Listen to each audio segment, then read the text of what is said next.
ஓம் சாந்தி. சாந்தி. எல்லாருக்கும் வணக்கம். இன்றையோட டாபிக் ஏகாந்தம். பாபா சொல்றாரு, யாரு ஏகாந்தத்துல இருக்காங்களோ, அவங்களோடயே பேசுறாங்களோ, அந்த ஏகாந்தத்துல என்ன நினைக்கிறாங்களோ, அந்த ஏகாந்தத்துல அவங்களுக்கு நிறைய சந்தோஷம் இருக்கும், சந்தோஷமா இருப்பாங்கன்னு சொல்றாரு. இப்போ நம்ம ஏகாந்தம்னா என்ன, அது எப்படி செய்யணும், அந்த மாதிரி ஏகாந்தத்துல இருந்தா என்ன மாதிரி எண்ணங்கள் எல்லாம் நமக்குள்ள கொண்டு வரணும், அது எப்படி நமக்கு உதவும், எப்படி ஏகாந்தத்துல நம்ம யோகத்துல முன்னேறலாம்னு இன்னைக்கு பார்ப்போம். முதல் நம்ம என்ன நினைக்கணும்னா, என் மேல நான் அன்பு செலுத்தணும். அவங்க என் மேல அன்பு செலுத்துவாங்க, கடவுள் என் மேல அன்பு செலுத்துவாருன்னு அதை நம்பிக்கிட்டு நான் பேசாம இருக்கக்கூடாது. என் மேல எனக்கு அன்பு இருந்தால் நான் கொஞ்சம் நேரத்தை ஒதுக்கி வச்சு ஏகாந்தத்துல இருப்பேன். காரணம், ஏகாந்தத்துல இருக்கிற பொழுதுதான் என்னை பத்தி நினைக்க, என் ஆழமான உயிரில என்னென்னலாம் இருக்குன்னு எனக்கு தெரிஞ்சு கொள்ளலாம். என்னோட ஆன்மீக ஆரோக்கியம் எப்படி இருக்குன்னு நான் தெரிஞ்சு கொள்ளலாம். என்னென்ன மாதிரி கஷ்டங்கள், பிறகு விரோதங்கள் எனக்குள்ளேயே நான் வச்சிருக்கேன்னு எனக்கு தெரியும். இந்த ஏகாந்தத்துல தான் நம்ம உண்மையான ஆரோக்கியத்தை நம்ம பார்க்கலாம். இதுக்குதான் நம்ம மேல நம்ம அன்பு வச்சு நம்ம ஏகாந்தத்துல இருக்கிறது ரொம்ப ரொம்ப நன்மை கொடுக்கும். இரண்டாவது, ஏகாந்தத்துல இருக்கிற பொழுதுதான் நான் ஆத்மான்னு சொல்ற பொழுது, பாபாவும் பரமாத்மான்னு சொல்ற பொழுது, அந்த தெய்வீக ஞானத்தை, அந்த தெய்வீக ஒரு பிரகாசத்தை எனக்குள்ள நான் கொண்டு வர்றேன். அந்த பிரகாசத்துல நான் என்ன, எப்படி, எங்க, என்ன செய்யணும், என்ன மாதிரி மருந்து எனக்கு கொடுக்கணும், என்ன மாதிரி உற்சாகம் நானே எனக்கு ஊட்டிக்கணும்னு எனக்கு தெரியும். ஆன்மீக தெய்வீக பிரகாசத்துல எனக்குள்ள என்னென்ன ஒளிஞ்சிருக்கோ எனக்கே தெரியாம, இத்தனை ஒரு பிறவிக்கு தெரியாம எனக்கு இருந்தது. அந்த தெய்வீக பிரகாசத்துல, அந்த ஒளியில எனக்கு நான் என்னென்ன செய்யணும், என்னென்ன மாதிரி மருந்து நான் எடுத்துக்கணும் எனக்கு தெரியும். ஏகாந்தத்துலதான் நம்ம யாரு எப்படின்னு உண்மையாக ஆழமாக தெரிஞ்சு கொள்ளலாம். மூன்றாவது, இத்தனை நாளும் நம்ம நடிக்கிற பொழுது மற்றவங்க என்ன நினைப்பாங்கன்னு அவங்களுக்காக நம்ம நடிச்சோம். எனக்காக, நமக்காக நம்ம நடிக்கல. இப்ப நமக்காக நடிச்சோம்னா நான் என்ன எப்படின்னு வெளிப்புறத்துல நான் பயம் இல்லாம காட்டுவேன். இல்லாட்டி உள்புறத்துல நான் ஒரு மாதிரி இருப்பேன், வெளிப்புறத்துல ஒரு வேஷம் போடுவேன். இப்ப பாபா சொல்றாரு, உள்ளேயும் வெளியிலையும் ஒரே மாதிரி இருக்கணும். எந்த ஒரு வேஷமும், ஒரு தேவையில்லாத ஒரு பாகமும் நடிக்காதீங்க. நீங்க உண்மையாகவே பவித்ர ஆத்மா, உண்மையாகவே தேவத ஆத்மா, உண்மையாகவே கடவுளோட குழந்தைங்கள்னு உள்ள இருந்து நீங்க காட்டணும். ஆகவே நான் ஏகாந்தத்துல இருக்கிற பொழுது அந்த தெய்வீக பிரகாசத்தை எனக்குள்ள கொண்டு என்னை குணம் படுத்திட்டு நான் வெளிப்புறத்துல நடிக்கிற பொழுது உள்ள எது இருக்கோ அப்படிதான் நான் வெளியிலையும் காட்டுவேன். வெளியில ஒண்ணு உள்ள ஒண்ணு அப்படி ஒண்ணு தேவையில்லை. நம்ம டிரான்ஸ்பேரண்டா ஒரே மாதிரி தனிமையிலையும் ஒரே மாதிரி இருப்போம், மற்றவங்களோட கலந்து பேசுற பொழுதும் ஒரே மாதிரி இருப்போம். நம்ம ஒரு நடிகர் ஒரு மாதிரி நடிப்போம், 2 மாதிரி கர்மங்கள் அப்படி ஒண்ணும் கிடையாது. ஆகவே இதுக்கு நமக்கு ஏகாந்தம் ரொம்ப ரொம்ப தேவை. ரொம்ப பேர் சொல்றாங்க, நான் ஏகாந்தத்துல இருக்கிற பொழுது தனிமையா இருக்குன்னு. தனிமை கிடையாது. உங்களுக்கே நீங்க உங்களுக்கு ஒரு சகவாசம். பாபா சொல்றாரு, உங்க சகவாசம் உங்களுக்கு நன்மை கொடுக்கும். ஆகவே என்னோட சகவாசத்துல நான் இருந்தால், நம்ம சகவாசத்துல நம்ம இருந்தால், நமக்கு அன்பு இருக்கு, அந்த ஞான ஒளி பிரகாசம் இருக்கு, என்னோட ஆரோக்கியம், ஆன்மீக ஆரோக்கியம் எனக்கு தெரியறது. இந்த ஏகாந்தத்துல எனக்கு தனிமை கிடையாது, எனக்கு ஒரு நல்ல ஒரு வாய்ப்பு கிடைக்கிறது.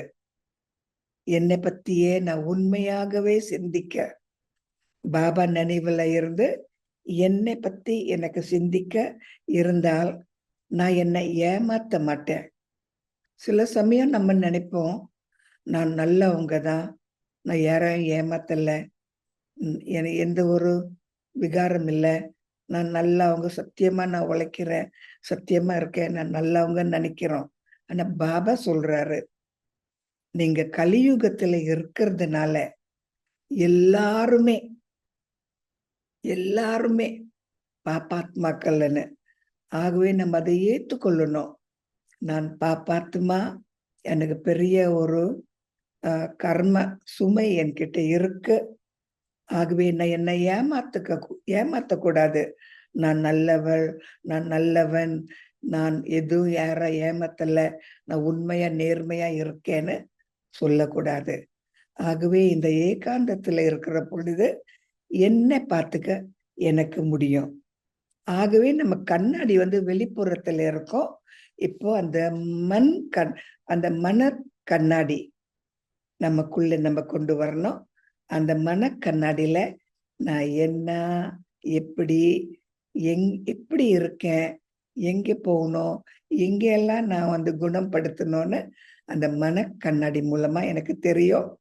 பாபாவோட பேசிக்கிட்டே நான் சொல்லலாம், ஓ இந்த விகாரம் இருக்கு, இது நான் கொஞ்சம் கவனிக்கணும், இந்த மாதிரி ஒரு பொறாமை இருக்கு, நான் கவனிக்கணும், அது குறைக்கணும், இந்த மாதிரி ஒரு சோம்பேறித்தனம் இருக்கு, அதையும் நான் கொஞ்சம் குணப்படுத்தணும், இந்த மாதிரி எனக்கு பிடிவாதம் இருக்கு, அதையும் மாத்தணும்.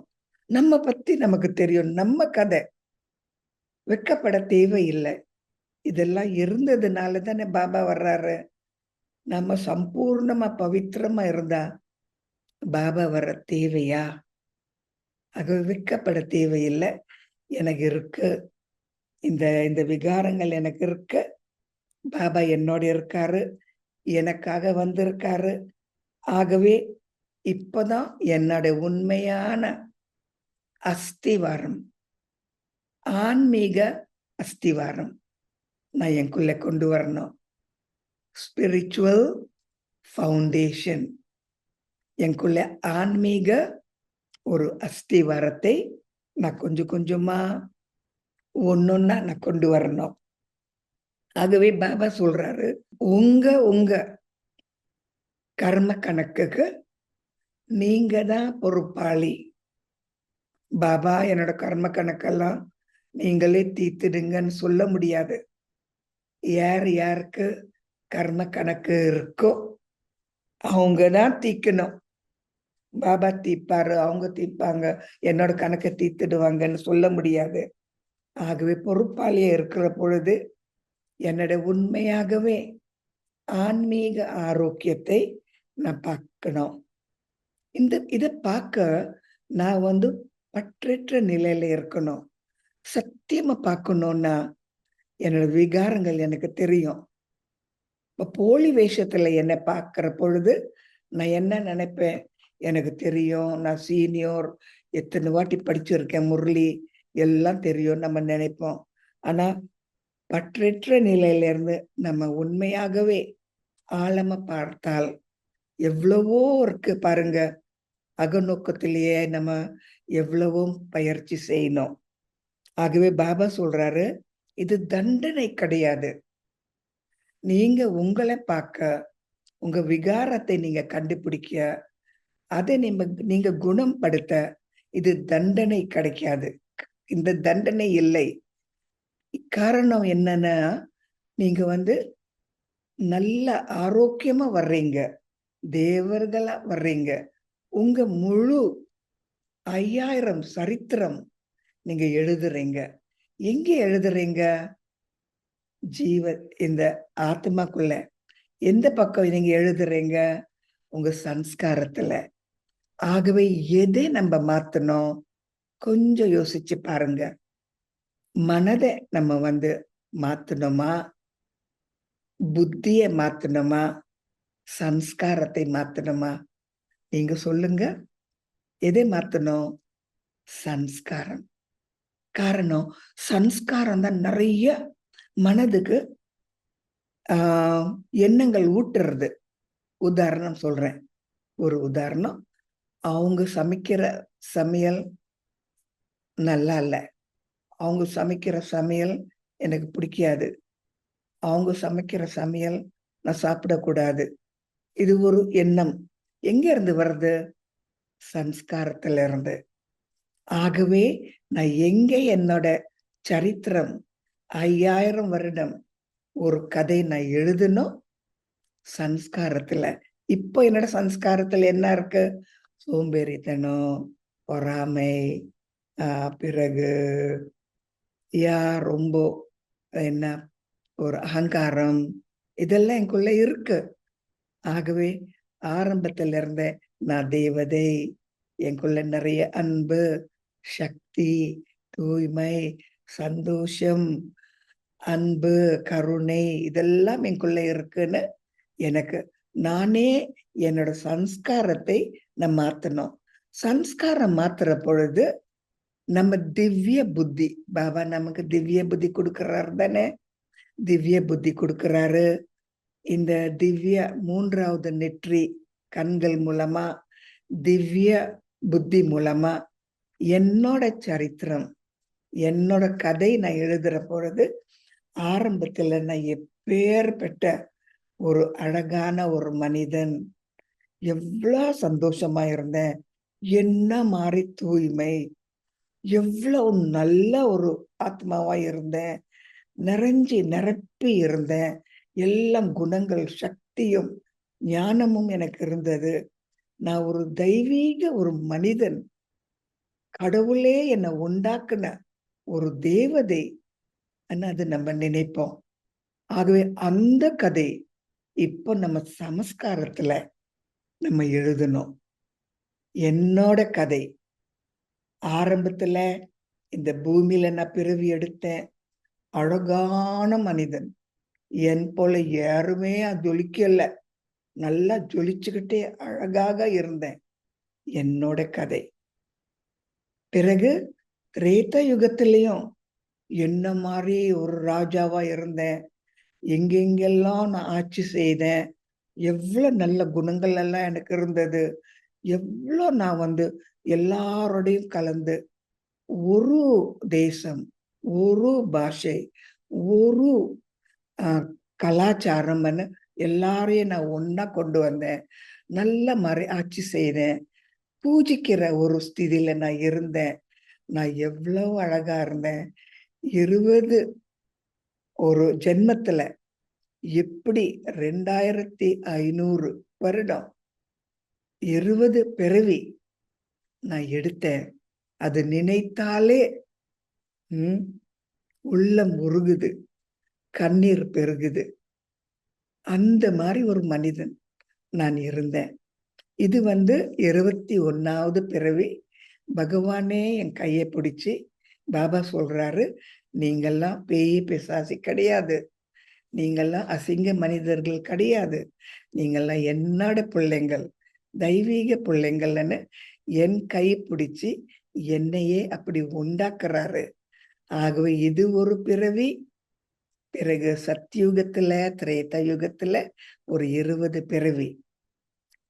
2500 வருடமா நான் எப்படி ஜொலிச்சேன், எப்படி ஆரோக்கியமா இருந்தேன், எவ்வளவு நல்ல மாதிரி என்னோட வாழ்க்கை இருந்தது.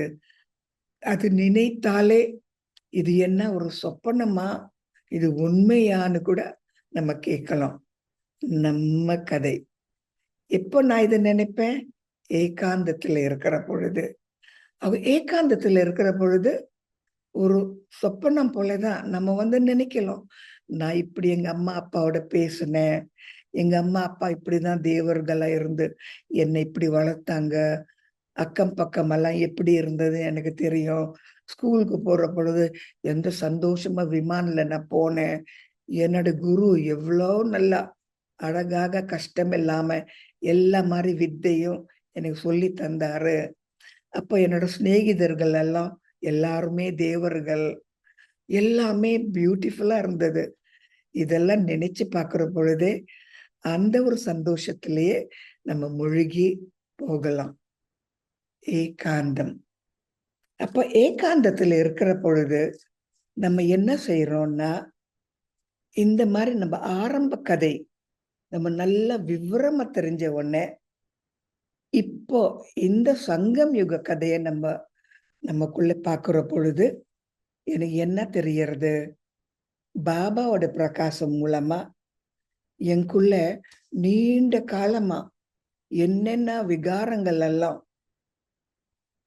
மறைமுகமா இருந்ததோ, புதைச்சி கிடைச்சதோ இருந்ததோ, நான் அது இருக்குன்னு கூட எனக்கு தெரியாது. அது இருக்குன்னு கூட தெரியாது. என்னன்னா ஆழமா நான் புதைச்சிட்டேன். இப்போ அதெல்லாம் நான் வெளியாக்கணும். எனக்குள்ள என்னென்ன மாதிரி விகாரங்கள், என்னென்ன மாதிரி சோகங்கள், என்னென்ன மாதிரி கஷ்டங்கள், விகார அனுபவங்கள், பிறகு எங்கெங்கெல்லாம் காயம் பட்டது ஆத்மால, அதெல்லாம் இதெல்லாம் புதைச்சி கிடக்கும். அதெல்லாம் நான் வெளியாக்கி கொஞ்சம் கொஞ்சமா பாபாவோட பிரகாசத்தை நான் அது மேல காட்டி என்னோட ஆழமான கஷ்டங்களை பாபாவோட கிரணங்கள் மூலமா பாபாவோட சந்தோஷமா நான் நினைத்து என்னையே நான் குணப்படுத்துறேன். ஆழமான விகாரங்கள் அது வெளியில வரவே வராது. நான் தான் அதை தோண்டி எடுக்கணும். ஒரு ஏதாவது ஒரு மண்ணில இருந்தா நம்ம தோண்டி எடுக்கிறோமே, அந்த மாதிரி இதெல்லாம் புதைச்சு கடிச்சு கடந்ததோ எனக்குள்ள அதை நான் கொஞ்சம் கொஞ்சமா எடுத்துட்டு, பாபா இது ஒண்ணு இருக்கு, இது உங்க கிரணங்கள் மூலமா நான் தொலைக்கிறேன். ஆனா ஒன்னொன்னா நம்ம சந்தோஷமா, இது தண்டனை கிடையாது.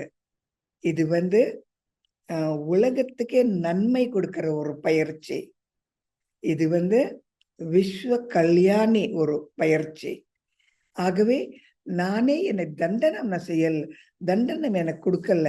ஓ, நான் எவ்வளவு விகாரமான மனிதன், எனக்குள்ள இதெல்லாம் இருக்கு அப்படின்னா என்ன பார்க்கல. ஓ, இதெல்லாம் இத்தனை நாள் இருந்தது, எனக்கு இல்லைன்னு நான் நம்பினேன். என்னை பத்தியே எனக்கு தெரியாம இருந்தது. இப்போ ஏகாந்தத்துல அதெல்லாம் நான் வெளியில எடுக்கிற என்னெல்லாம் புதைச்சி இருந்ததோ கொஞ்சம் கொஞ்சமா ஒன்னொன்னா ஒரு லெவலா நான் என்னையே நான் தூய்மைப்படுத்துறேன். எப்படி? ஏகாந்தத்துல பாபாவோட நினைவுல, பாபாவோட கருணங்கள் மூலமா, என்னோட அன்பு மூலமா, என்னோட பயிற்சி மூலமா, என்னோட சந்தோஷம் மூலமா நானே என்னோட கதை ஆரம்பத்திலிருந்து நான் எழுதுறேன். தேவராயிருந்தேன், சந்தோஷமாயிருந்தேன். இந்த மாதிரி கொஞ்சம் கொஞ்சமா விகாரங்கள் வந்தது. அது வர வர எனக்கு இல்லைன்னு நானே என்னை ஏமாத்திக்கிட்டே வந்தேன். நான் அப்படி கிடையாது, நான் நல்லவன், நான் அது இல்லை நல்லவன்னு என் விகாரங்கள் எல்லாம் நான் வேணும்னு நான் மறந்து போனேன்.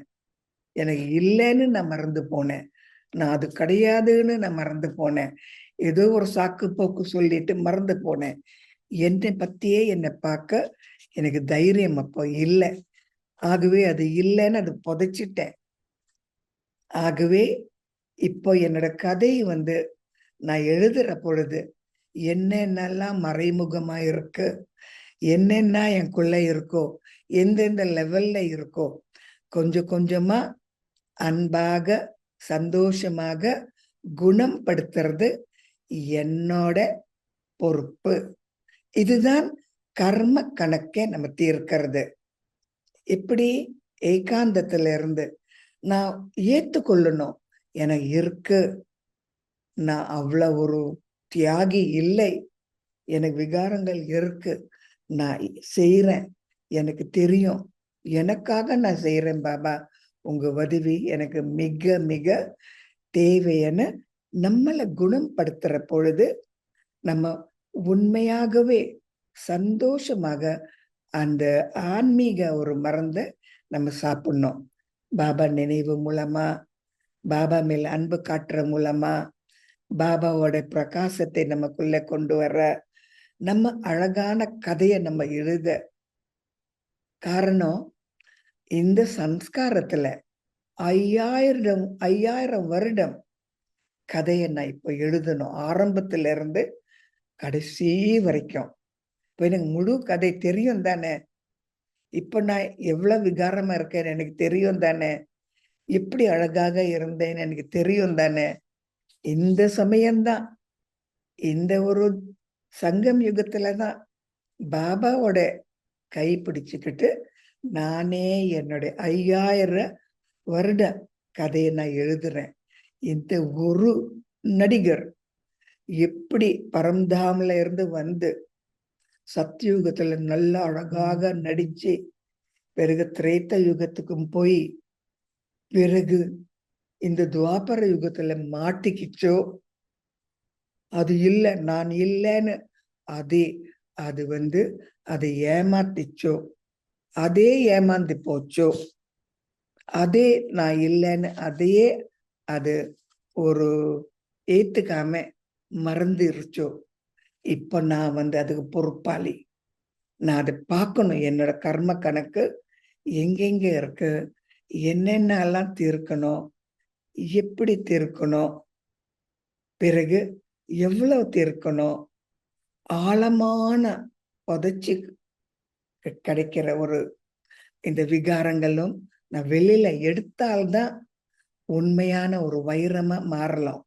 வைரம்னா என்ன, கடைசி வரைக்கும் முழுக்க ஒரு கொஞ்சம் கூட ஒரு விகாரம் இல்லாம ஜொலிக்கணும்.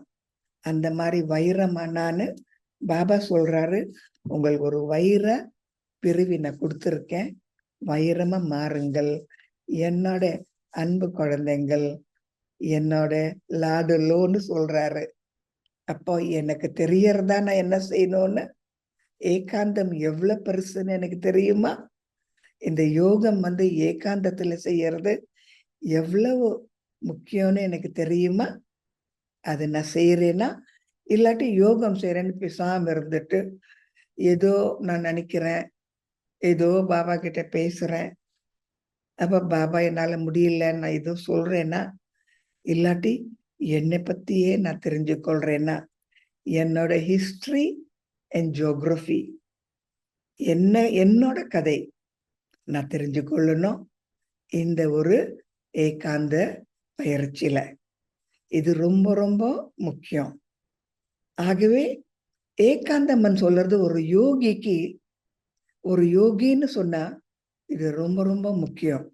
ஆகவே நீங்க வந்து யோகம் செய்யற பொழுது கொஞ்சம் உங்களை பத்தியே உங்க அகநோக்கத்துல உங்க கண்களை திருப்புங்க, உங்க மனக்கண்ணாடிய உங்க மேல திருப்புங்க, உங்களோட அன்பு உங்க மேல காட்டுங்க, உங்களோட அன்பு பாபா கிட்ட இருந்து இழுத்து உங்களுக்குள்ள ஊட்டிக்கங்க. ஏகாந்தம், நம்ம வந்து ஏகாந்தத்துல இருந்து நம்ம ஆன்மீக மருந்து நம்ம சாப்பிடுற பொழுது நம்ம பழைய விகார நானன்னு சொல்றது அது இறந்து போயிடும். நான் புது மனிதன், எனக்கு ஒரு புது பிறவி இந்த ஒரு சங்கம் யுகத்திலே எனக்கு கிடைக்கணும். பழைய நான் இறந்து போகணும், புது மனிதன் நான் இந்த சங்கம் யுகத்துல நான் பிறவி எடுக்கணும். அப்பதான் நான் புது யுகத்துக்கு போக முடியும். ஆகவே இங்கேயே விநாசம், இங்கேயே அந்த ஒரு ஸ்தாபிக்கிற ஒரு ஸ்திதிக்கு நான் வரணும். ஆகவே பழைய நானே எனக்குள்ள அது இல்லாம அடியோட நான் அதை எரிச்சிடணும். என்னோட புது நான் அதை அதுக்கு உயிர் கொடுக்கணும், அப்படி இருக்கணும். ஆகவே நான் என்ன செய்யணும், நான் கொஞ்சம் கொஞ்சமா முன்னேற பொழுது என்னை பத்தி எனக்கு தெரிஞ்சால்தான் நான் மாற முடியும். இதுக்குதான் பாபா முரளி கொடுக்கறாரு. எதுக்காக நம்ம முரளி படிக்கிறோம் உங்களுக்கு தெரியுமா? அந்த முரளி மூலமா அது ஒரு மனக்கண்ணாடி. அந்த கண்ணாடி மூலமா நான் எப்படி இருக்கேன், எங்க தவறு விட்டுட்டேன், அது எப்படி நான் திருத்தணும், எந்த விதத்துல திருத்தணும், எவ்வளவு திருத்தணும்னு எனக்கு தெரியும். ஆகவே என்னோட சுவஸ்திதி, என்னோட உண்மையான சுவஸ்திதி நல்ல மாதிரி இருந்தால் நம்ம எந்த ஒரு சாக்கு போக்கு சொல்ல மாட்டோம். அவங்களாலதான் நான் இந்த தவறு செய்தேன், இந்த ஒரு சூழ்நிலை மூலமா தான் நான் இந்த மாதிரி ஒரு தவறு செய்துட்டேன்னு சாக்கு போக்கு சொல்லாம நம்ம சுவஸ்திதி ஏகாந்தத்துல இருந்து நல்ல மாதிரி ஒரு சக்தி நிறைந்த ஒரு ஸ்திதியா இருந்தால் வெளிப்புறத்துல இருக்கிற ஒரு மனிதனோ ஒரு சூழ்நிலையோ என்னை ஆட்ட முடியாது, என்னை அசைக்க முடியாது. சுவஸ்திதி ஏகாந்தத்துலதான் நான் உண்டாக்க முடியும். ஆகவே என்னை பத்தி தெரிஞ்சால்தான் நான் குணப்படுத்த முடியும். என்னோட சுவஸ்திதிய நான் நிறைய சக்தி கொடுக்கணும். நம்ம டாக்டர் கிட்ட போனா நம்ம சொல்லுவோம், டாக்டர் இங்க வலிக்கிறது, ராத்திரி எனக்கு தூக்கம் இல்லை, இந்த பக்கம் வலி, இங்க ஏதோ செய்யறதுன்னு சொல்லுவோம். அப்பதானே அதுக்கு பிரகாரமா அவர் மருந்து கொடுப்பாரு. அதே போல எனக்குள்ள என்னென்ன குணங்கள், என்னென்ன எண்ணங்கள், அதெல்லாம் இந்த சம்ஸ்காரத்துல இருக்கு. ஆகவே திவ்ய புத்தி மூலமா என்னோட சம்ஸ்காரத்துல என்னென்னலாம் ஒளிஞ்சிருக்கோ என்னோட சுவஸ்திதி சக்தி நிறைந்த சுவஸ்திதி மூலமா அந்த அந்த ஒரு விகாரத்தை நான் குணப்படுத்துறேன். ஆகவே என்னை பத்தி எனக்கு தெரியணும். எங்க இருந்து நான் எனக்கு தெரியணும்? முரளிதான் பாபா சொல்லி தர்றாரு. அதன் மூலமா என்னை பத்தி எனக்கு தெரியணும்.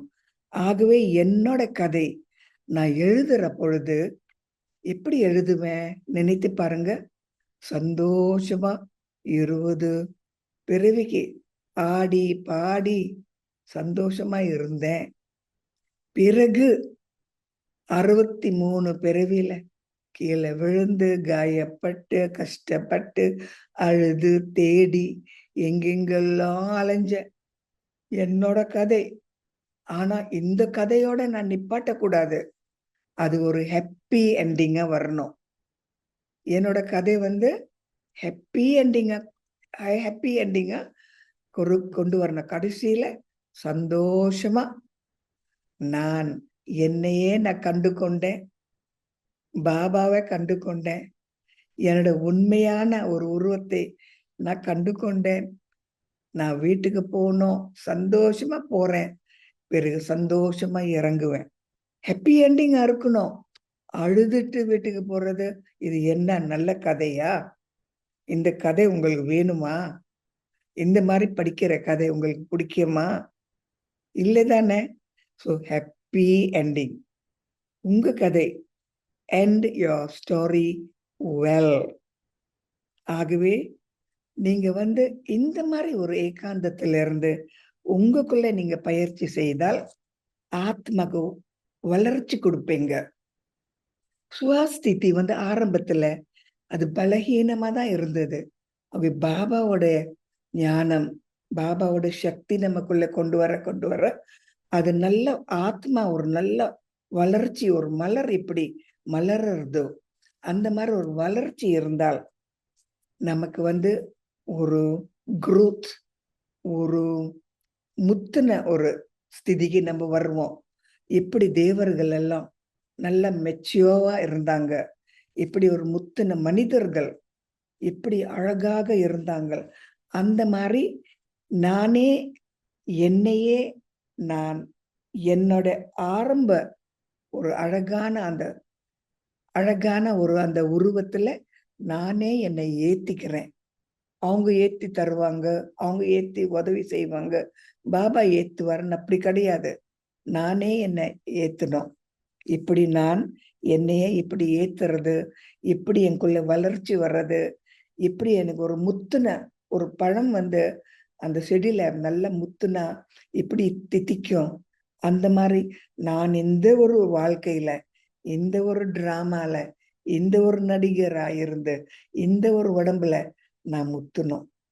அந்த மாதிரி முத்துன ஒரு ஸ்திதியில வந்தாதான் நான் உண்மையாகவே கடவுள் என்னை எப்படி இருக்கணும்னு அவர் மனசுல நினைத்தாரோ, பகவான் சிவபாபா நான் எப்படி மாறணும்னு அவர் நினைத்தாரோ, அந்த மாதிரி ஒரு மாற்றம் எனக்குள்ள நான் கொண்டு வரலாம். அது எப்படிங்க? இந்த ஒரு ஏகாந்த ஸ்திதியில தான் நான் பவித்திரமா இருக்கேன். பகவானோட குணங்கள் நான் காட்டுறேன். அவர் ஒரு மனிதனை உண்டாக்கணும்னா எப்படி ஆக்குவாரு, அந்த மனிதன் தான் நான்னு அந்த மாதிரி கதை நான் ஏகாந்தத்துல என்னோட கதை, உங்க கதை இல்லை. அந்த டிராமாவோட கதை பாபா பார்த்துக்கிட்டோம். உங்க கதை நீங்க பார்த்துக்கணும். ஆனா என்னோட கதை ஹாப்பி என்டிங்கா வரணும். ஹாப்பி என்டிங்கன்னா என்னது? சந்தோஷமா வீட்டுக்கு போவேன், கர்ம கணக்கங்கள்லாம் தீர்த்துட்டு நல்ல சம்பூர்ண நிலையில நிர்வீகாரியா இருந்து நான் வீட்டுக்கு போனா இப்படிங்க. இதே ஒரு சந்தோஷம் பரமானந்தம்னு சொல்றோம். ரொம்ப பேர் ஆனந்தம் பரமானந்தம்னு சொல்றோம். ஆனா நானே அந்த மாதிரி வர்றேன்னா என்னோட கதை நான் எழுதுற பொழுது எனக்கு எவ்வளவு ஒரு சந்தோஷம் ஒரு உண்டாக்க முடியும். நீங்க யோசிச்சு பாருங்க. நானா அது? இதா நானு? முதல் நான் 7 நாள் காசு எடுக்கிற பொழுது அவங்க என்ன சொன்னாங்க? நீங்கெல்லாம் ஆத்மாக்கள், நீங்க அமைதி. நான் என்ன நினைச்சேன்? என்ன சொல்றாங்க? எங்க இருக்க அமைதி? நீங்கெல்லாம் தூய்மைன்னு சொல்றாங்க. எங்கே தூய்மை? நான் தூய்மை கிடையாது. நீங்கெல்லாம் சந்தோஷ ஆத்மாக்கள்.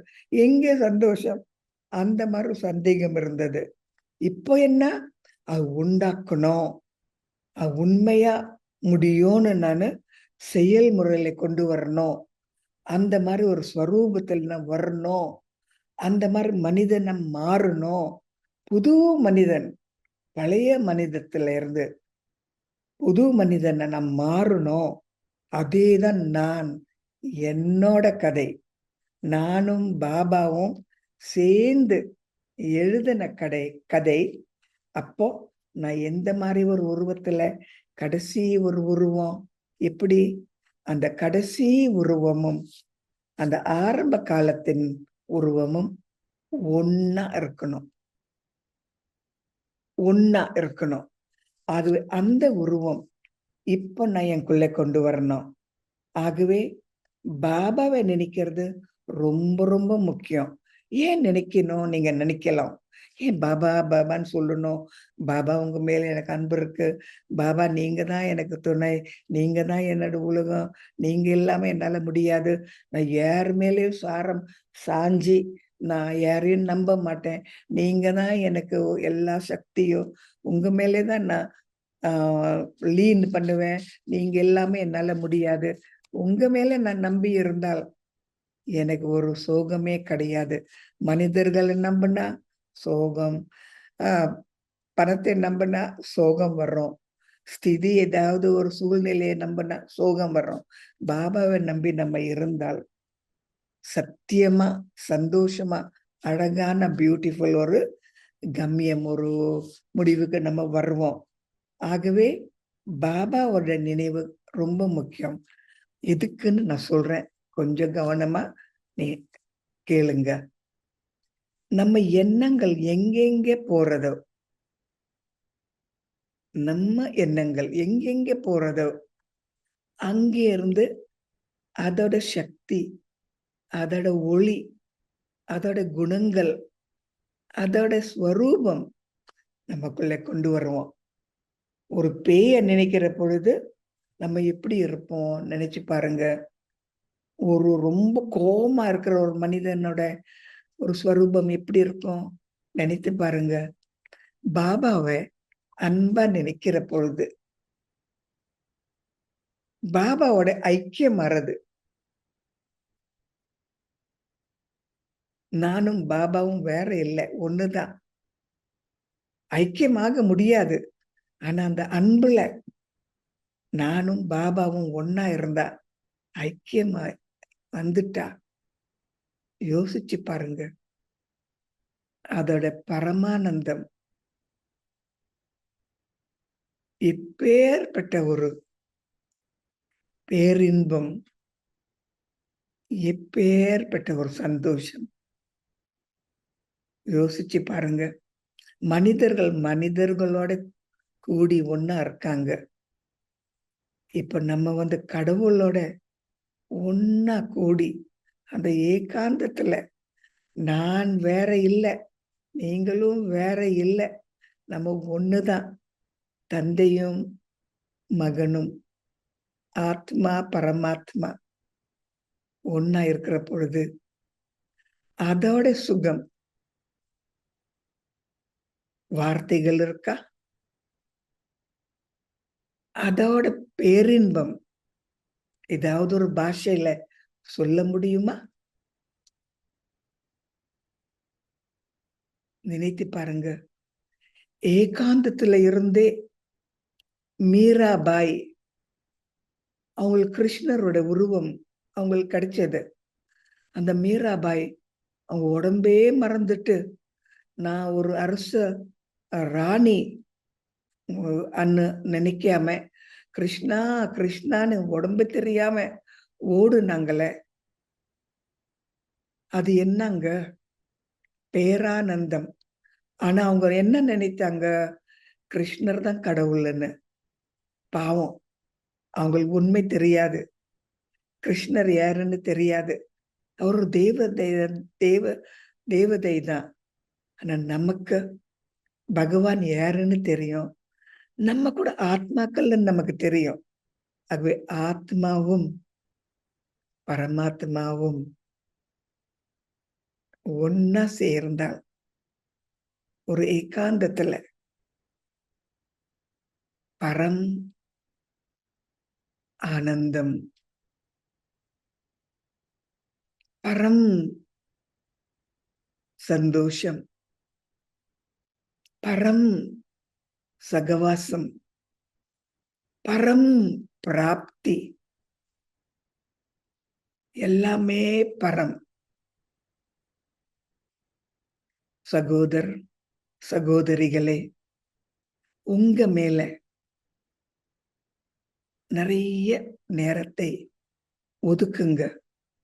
அங்கே இங்கே போறது, நிறைய காரியத்தை நம்ம தலைமையில போட்டுக்கிறது, தேவையில்லாத பேசுறது எல்லாம் விட்டுடுங்க. இப்ப நீங்க அந்த பரமானந்தத்தை நீங்க அனுபவம் செய்யலைன்னா எப்பவுமே செய்ய முடியாது. மீராபாய், பிறகு நாரதர், அவங்கெல்லாம் ஒரு மாதிரி ஆனந்தத்தை அவங்க அனுபவம் செய்தாங்க. ஆனா கடவுளன்னு யாருன்னு தெரியாது. அவங்களுக்கு கர்ம கணக்கும் தெரியாது. பக்தியிலேயே ஒரு மாதிரி சந்தோஷத்துல அவங்க மூழ்கி இருந்தாங்க. அவங்களுக்கே நம்ம எவ்வளவு புகழ்றோம். இப்ப நம்ம நேர்முகமாக அந்த பரம்பொருளை, அந்த பரமாத்மாவோட நம்ம ஒன்னா சேர்ந்து இருக்கோமே.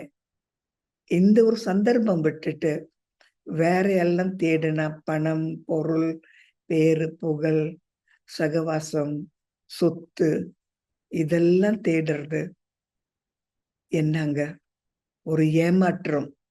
ஆங்கிலத்துல இல்யூஷன் சொல்லுவோம். அது பொய். கொஞ்ச நாளைக்கு, கொஞ்ச நேரத்துக்கு, கொஞ்சம் சமயத்துக்கு, அது நீண்ட காலம் இல்லை.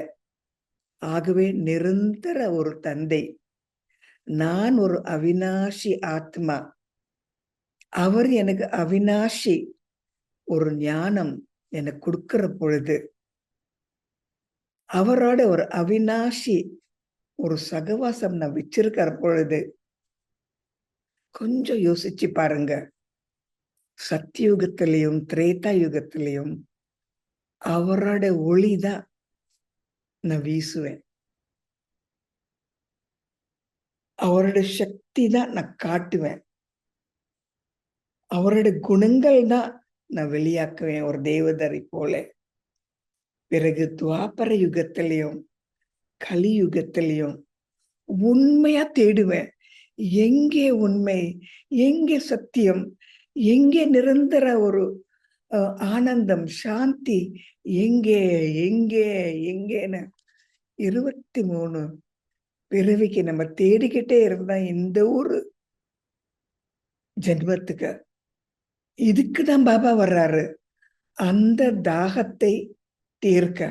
எங்கே எங்கே கடவுள் இருக்காரா இல்லையா, எங்கே ஒழிச்சிட்டு இருக்காரு, ஏன் இந்த மாதிரி மாயமா போறாரு, என்ன என்னன்னு தேடுற பொழுது அவரே வந்துட்டு என்னோட இருங்க, என்னோட வீட்டுக்கு வாங்க, என்ன நினைங்க, நீங்கள் ஆத்மா, நான் உங்க தந்தை பரமாத்மா, உங்க வீடு பரமதாம், பிறகு நீங்க சத்தியுக தேவதை, என்கிட்ட வாங்க, என்னோட மடியில உட்காருங்க, என்னோட ஹிருதயத்துல உட்காருங்க, என் கண்கள்ல இருங்க, என்னோட கண்மணிகள். இந்த சமயம் நீங்க விட்டுட்டா